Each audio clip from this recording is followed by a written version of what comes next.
Revolutionary greetings, comrades. I am Ngabuto Nicholas Mabena.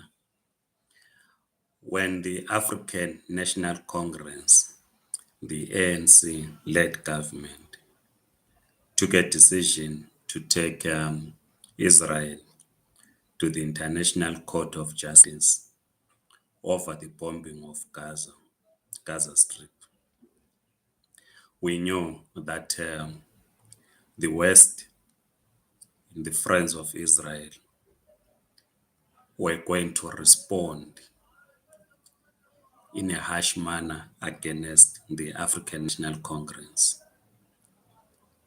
The first thing that we anticipated and which happened was that the ANC was going to reduce its majority in parliament. Even though they wanted opposition parties to form a government of national unity outside the ANC. But because the ANC had pulled 40% of the votes, the opposition was not united. They could not agree in forming a government. Because the whole idea is to hit back on the African National Congress on its stance towards the people of Palestine. When the government of national unity was then established and a new administration took over in the United States of America, the idea now is to impose sanctions or is to ensure that the ANC does not survive the next elections. How do you make the ANC not to survive the next elections? Sanctions must be imposed on the African National Congress so that the mass of the people in South Africa, feeling the economic impact of the sanctions, will then mobilize against the African National Congress, leading to its defeat in elections. Once the ANC is defeated in an election, the government's foreign policy towards Israel will then change. The government of South Africa, outside the African National Congress, will quickly embrace Israel as a key international partner. This is why Trump wants to impose sanctions on the African National Congress. The second mistake which the African National Congress-led government has done is to strengthen BRICS, work towards ending the global dominance by the United States of America. The ANC is for multipolarity. And the United States of America and their friends wants to continue to dominate, to be the sole global superpower, something which the African National Congress and some BRICS countries are opposed to. So to weaken BRICS, you need to divide its key members. The United States is now working with Russia to end the war in Ukraine. We need to do a deeper analysis on what this means to BRICS. Donald Trump is correct that the war in Ukraine should not have happened. And we said in the earlier days that it is a war by NATO against China because of China's influence. And China is competing technologically and economically with the United States. So if NATO then weakens Russia, the next target, direct target, will then be China. Or even if you don't fight with China, but you'll have weakened China. So Russia is working with the United States, which we support, by the way, in ending the war in Ukraine, because that war, imperialist war in the in Ukraine, must come to an end. But what does it mean to the BRICS for Russia to work with the United States in ending that war? India is moving closer to the United States. Prime Minister Modi is a key ally amongst the BRICS member states of the United States. Africa remains divided. We see what Kenya is doing. I was following some discussions on social media on why Ruto lost the chairmanship of the AU Commission, because of the foreign policy of Kenya. We once discussed in this very platform that Kenya sent its police officers in the name of in the name of stability in Haiti, when other countries had refused to do so. President Ruto of Kenya stands in solidarity with the Ukraine. So Africa is not united, and they give practical solidarity to South Africa when the ANC is under attack. We see what is happening in the Democratic Republic of Congo. So the African National Congress is under pressure from the United States of America, and they have friends. And the whole idea is that the ANC should lose political power. We've seen how sanctions are used as a tool to impose political leadership in countries, thereby undermining sovereignty of those states. The issue of the compensation bill, land compensation bill, no, not land compensation, land expropriation bill, the correct term, land expropriation bill signed by President Cyril Ramaphosa, is just a smoke screen to use to say you are involved in genocide, you are killing the Afrikaner community, you are killing farmers, you want to take people's property. It is just a smoke screen.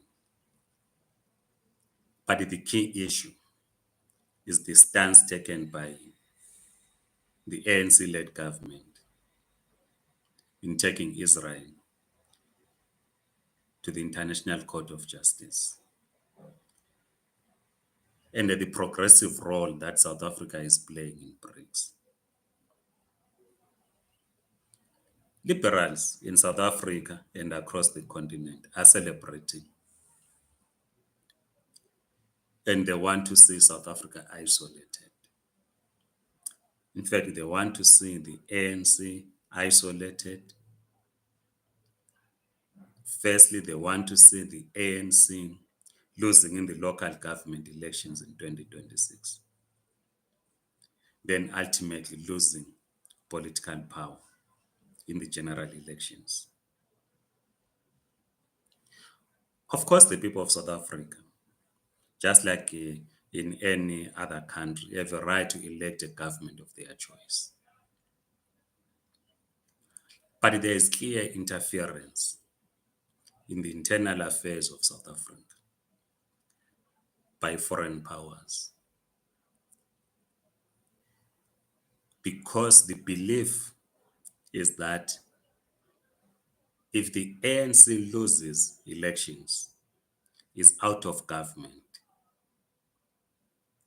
then Israel is not going to be challenged in what it is doing to the people of Palestine.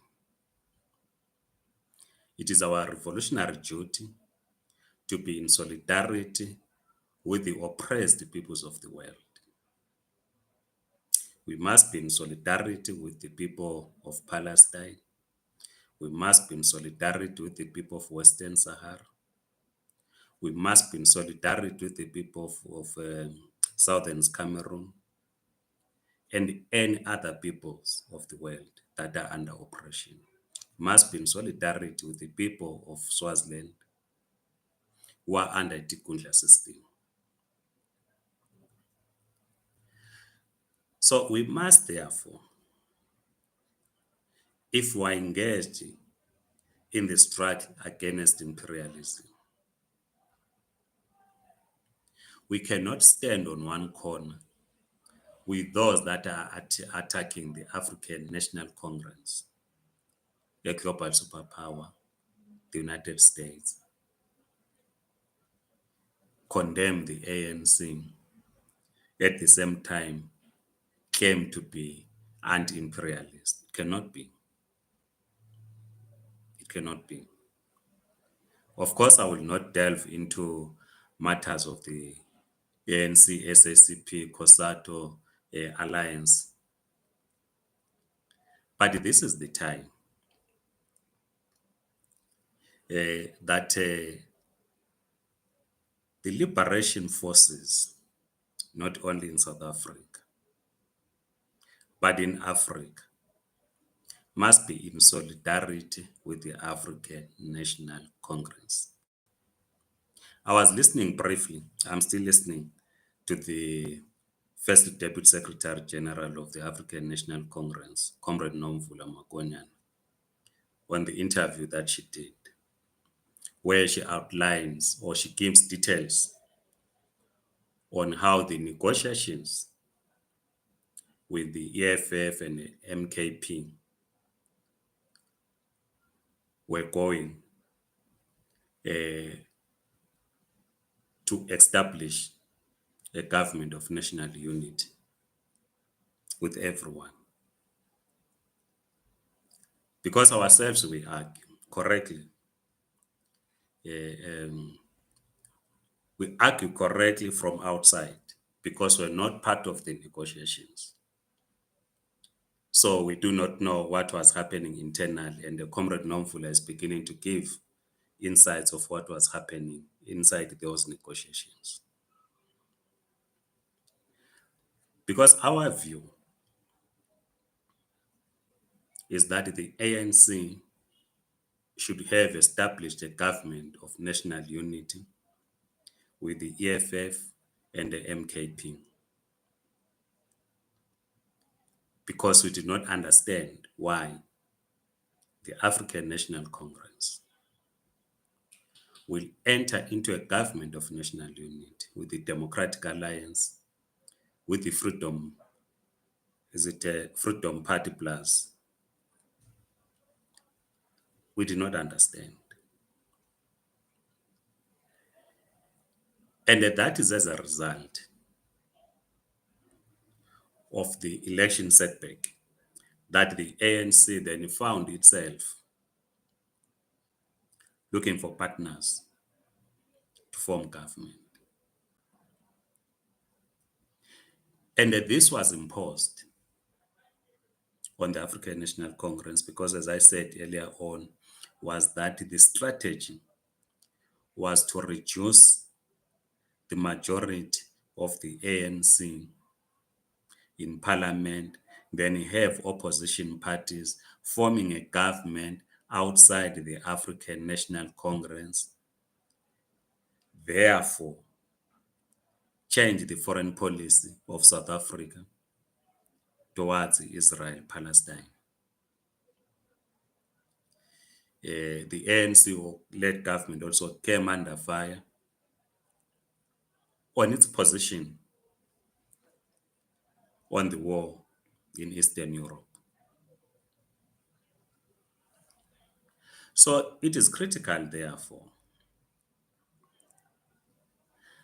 that all liberation forces, all progressive forces, revolutionary forces, all of us that are anti-imperialist must give solidarity to the African National Congress.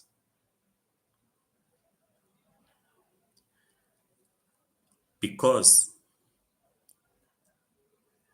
if the ANC loses power, not on the basis that it cannot deliver to the people of South Africa. Yes, there are many mistakes that the ANC has made, corruption, nepotism, internally. There are many mistakes it has made. But if the ANC loses power because some opposition parties are used by imperialist forces to dislodge the ANC from power, we will just have to forget about completing our liberation in Africa. So it is therefore important that all of us must give solidarity to the African National Congress in our dual struggle against imperialism and the struggle against what we call in Zimbabwe the looting class. Amandla, comrades.